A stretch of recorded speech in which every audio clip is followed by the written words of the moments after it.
నాకు చాలా హ్యాపీగా ఉందిరా. అమ్మాయికి మంచి సంబంధం కుదిరింది, ఉమ్, సమయానికి డబ్బు కూడా సమకూరింది. ఇంతకన్నా ఏం కావాలి చెప్పు? హ్యాపీగా పెళ్లి చేసేయచ్చు. బంధువుల దగ్గర ఏ బ్యాడ్ నేమ్ రాదు. ఏమండి, ఇంత డబ్బు ఇంట్లో ఉండటం మంచిది కాదండి, బ్యాంక్ లో వేద్దాం.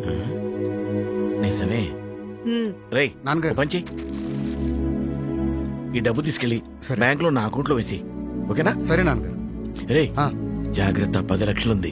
సరే నాన్నగారు. వెళ్ళరా. అరే భాస్కర్, అన్నా ఎక్కడికి రా? బ్యాంకుకి వెళ్తున్నానన్నా. ఆ? ఏందన్నా గోల్డ్, ఏంటన్నా ఈ టిప్ టాప్? ఏం లేదురా, మొన్న బెట్టింగ్ లో 10,000 కట్టా, 1,00,000 వచ్చింది. 10,000కి 1,00,000 అరే అసలు 1,00,000 ఉంటే 10 లక్షలు కొట్టేస్తుండ్రా. అంటే 1,00,000కు 10 లక్షలు. Yes. అన్న ఒకవేళ 10 లక్షలు వేస్తే? 1,00,00,000 రూపాయలు సింపుల్. నాన్న చెల్లి పెళ్లి కోసం అని చెప్పి 10 లక్షలు ఇచ్చాడు అన్న. అవునా? ఈ 10 లక్షలు వేస్తే 1,00,00,000 రూపాయలు వస్తాయా అన్న? ఈజీగా. అంటే చెల్లి పెళ్లి గ్రాండ్ గా చేయొచ్చా అన్న? అరే మెల్లగా కాదురా, గ్రాండ్ గా ధూమ్ ధామ్ గా చేద్దాం. సరే అన్న. దా, ఎక్కేసి. అన్న, పోనీ. అరే ముందు 10,000. ఓకే నొక్కురా. Yes. అన్న 1,00,000 వచ్చిందన్న. సూపర్, చెప్పానా? మరి ఇప్పుడు ఎంత ఏమంటావు? 1,00,000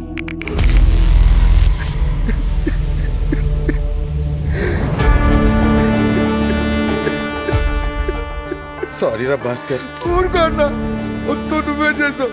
నిన్ను నమ్ముకుని మొత్తం పోగొట్టుకున్నా. అరే ఏంట్రా అలా అంటావు? నా ఒంటి మీద బంగారం మొత్తం పోయింది కదరా. నీది బంగారమే పోయిందన్నా. మావి బంగారం లాంటి జీవితాలు పోయాయి.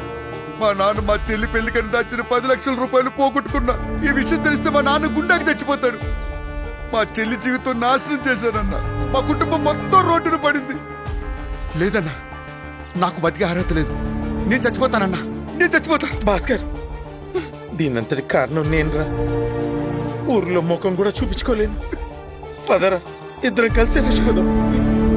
₹1 పెట్టే 10 రూపాయలు తిరిగి ఇస్తారని ఎన్నో online betting apps, fantasy apps మీకు ప్రామిస్ చేస్తారు. మీ డబ్బు తీసుకొని రిటర్న్స్ వస్తున్నాయని చూపించినట్టు మీ డబ్బు వాళ్ళు తీసేసుకుంటారు. జాగ్రత్తగా ఉండండి. ఇలాంటి బెట్టింగ్ యాప్స్ నుంచి దూరంగా ఉండండి.